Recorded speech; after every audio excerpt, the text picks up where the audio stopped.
नमस्ते दोस्तों, मैं हूं आशुतोष सिंह और आप देख रहे हैं आपका अपना चैनल बी फिट विद आशु। आज की वीडियो में हम बात करेंगे रिफाइंड कुकिंग ऑयल्स और उसके नुकसान की। अब जब ये धड़ल्ले से हमारी डेली लाइफ में कंज्यूम किया जा रहा है तो हमें इससे होने वाले सभी नुकसानों के बारे में भी जान लेना बेहद जरूरी है। अगर आप अपनी सेहत को लेकर जरा सा भी फिक्रमंद हैं तो ये वीडियो अंत तक जरूर देखिए। मेरा प्रॉमिस है कि काफी कुछ नया जानने को मिलेगा। आगे बढ़ने से पहले एक हम्बल रिक्वेस्ट है उन दोस्तों से जिन्होंने अब तक इस चैनल को सब्सक्राइब नहीं किया है, प्लीज इसे सब्सक्राइब जरूर कर ले और साथ ही बेल आइकन बटन को भी प्रेस करना ना भूलें, जिससे आपको नए वीडियो के अपलोड होने की नोटिफिकेशन तुरंत मिल जाए। चलिए वीडियो शुरू करते हैं।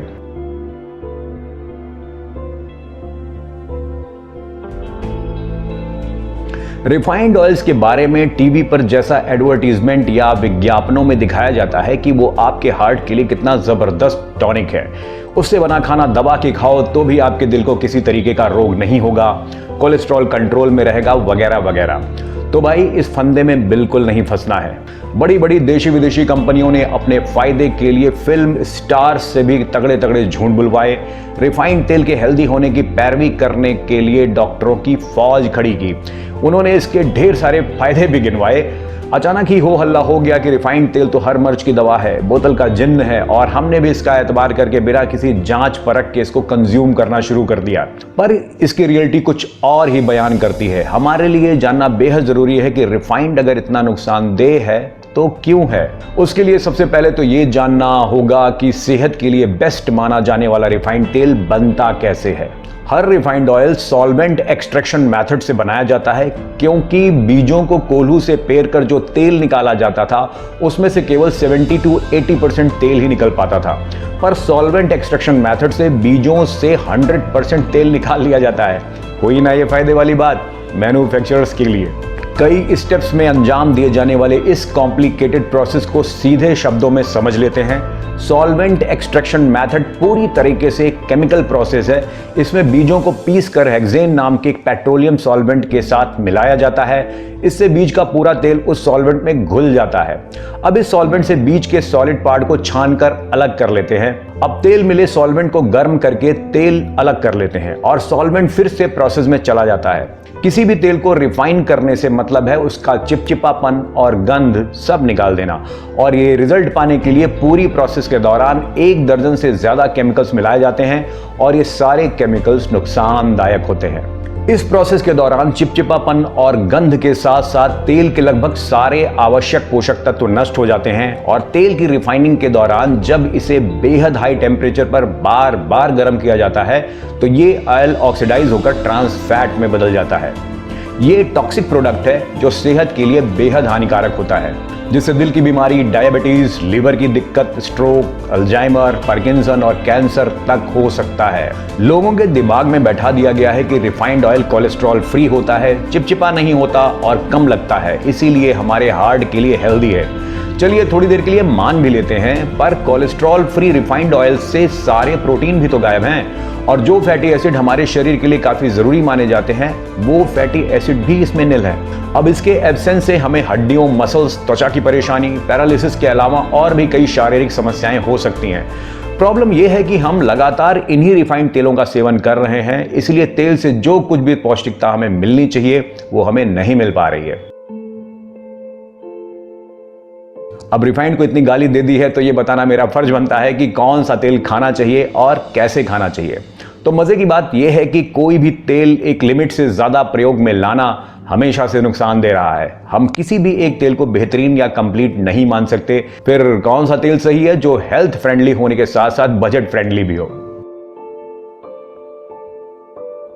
कोल्ड प्रेस्ड ऑयल्स फैक्ट्री में बनने वाले ऑयल से बेहद अलग होते हैं। इसमें तेल निकालने के लिए पहले बीजों को पीस कर अलग किया जाता है, फिर उन पिसे हुए बीजों पर धीमा लेकिन मजबूत प्रेशर डाला जाता है, जिससे जितना पॉसिबल हो उतना तेल निकाला जा सके, जैसे सरसों, तिल, मूंगफली, नारियल का तेल।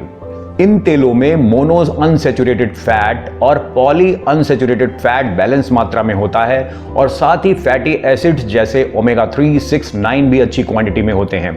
ओमेगा 3 से लोडेड तेल दिल के लिए अच्छा होता है। देशी गाय का घी भी हेल्दी होता है। अभी हाल ही में किसी से मेरी बातचीत हुई तो उन्होंने कहा कि सरसों के तेल में पाए जाने वाले एरोसिक एसिड से नुकसान होता है, इसी वजह से सरसों का तेल यूएसए और कई यूरोपियन कंट्रीज में बैन तक कर दिया गया है।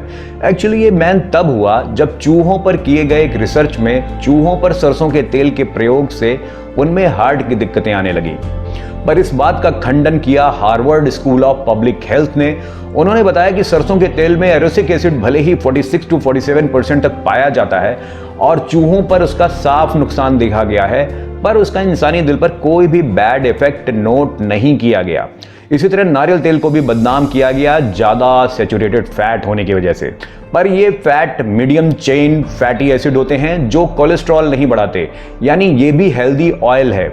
भारतीय मार्केट में पैर जमाने के लिए बड़ी बड़ी विदेशी कंपनियों ने हर हथकंडे अपनाए हैं और अपने इस काम में वो काफी हद तक सफल भी हुए हैं, क्योंकि अगर आपके घर में रिफाइंड का पाउच या डब्बा है तो वो अपने इस प्लान में सक्सेस हुए हैं। अब सवाल उठता है कि क्या किया जाए। सबसे पहले तो हमें किसी भी रिफाइंड तेल का प्रयोग पूरी तरीके से बंद करना होगा और हमें फिर से अपने पुरानी जड़ों की तरफ लौटना होगा। हम पीढ़ियों से यही सरसों, तिल, नारियल और मूंगफली के तेलों को प्रयोग में ला रहे थे। सब ठीक ठाक ही था, पर बीच में विदेशी कंपनियों ने अपने कचरे का ऐसा जबरदस्त प्रचार प्रसार किया कि हम इन कचरा तेलों को अपनाने वाले भेड़ चाल में शामिल होते चले गए। पर आप ये मत समझिएगा कि मैं इन तेलों और घी को हेल्दी कहकर इनकी हिमायत कर रहा हूं, तो इसको जैसा चाहे वैसा प्रयोग में ला सकते हैं। जैसा कि मैं पहले ही कह चुका हूं कि ज्यादा तेल और घी अल्टीमेटली सेहत का नुकसान ही करते हैं। कहने का मतलब यह है कि सारे हेल्दी ऑयल तभी तक हेल्दी हैं जब तक उन्हें हेल्दी लिमिट में खाया जाए, अदरवाइज वो भी नुकसान करते हैं।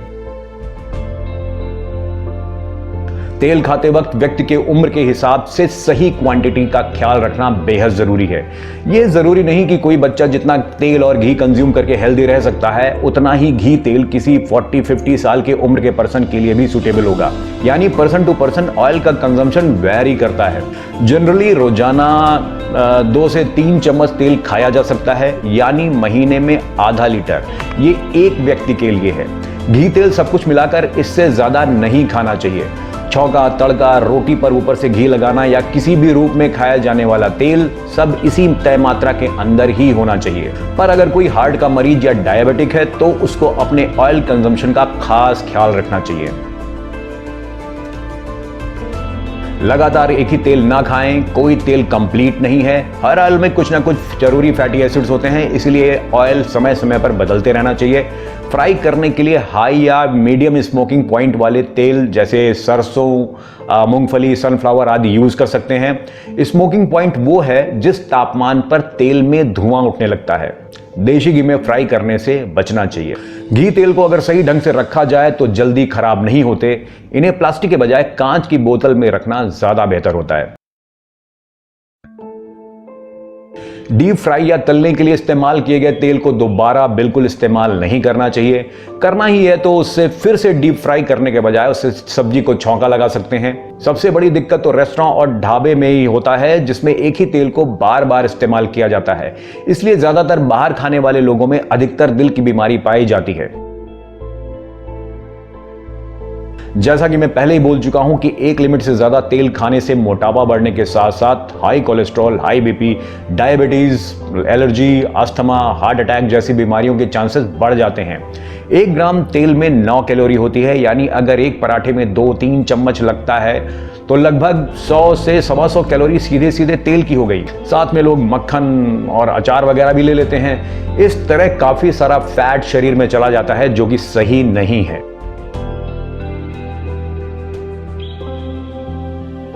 एक्सपर्ट मानते हैं कि थोड़ा सा तेल जरूर खाना चाहिए।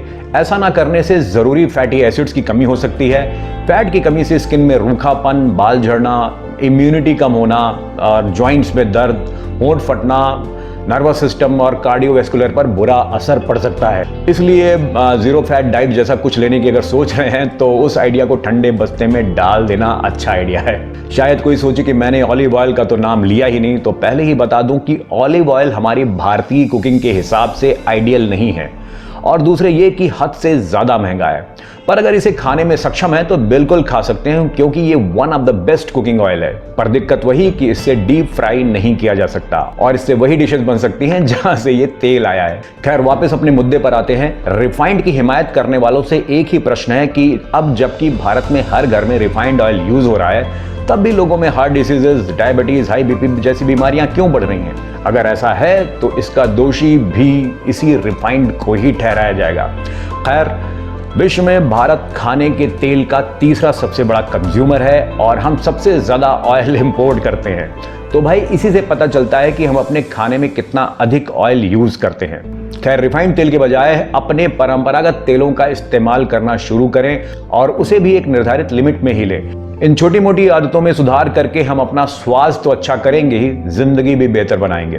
तो दोस्तों, आज की वीडियो में बस इतना ही। उम्मीद करता हूं ये वीडियो आपके लिए हेल्पफुल होगा। इस वीडियो से रिलेटेड कोई प्रश्न, सुझाव या शिकायत हो तो कमेंट बॉक्स में मेंशन करिए। अगर आपको ये वीडियो पसंद आया तो फटाफट लाइक करिए और दोस्तों के साथ शेयर करिए, जिससे वो भी इसका फायदा उठा सकें। और अगर ना पसंद आया तो कहने की जरूरत नहीं कि आप फटाफट डिसलाइक कर सकते हैं, पर दोनों ही सूरतों में चैनल को सब्सक्राइब जरूर कर लीजिए। ये बिल्कुल फ्री है। मैं आगे आने वाली वीडियोस में भी ऐसे स्वास्थ्य संबंधी बेहतर जानकारियां लेकर आता रहूंगा। अपना प्यार और सपोर्ट बनाए रखें। धन्यवाद।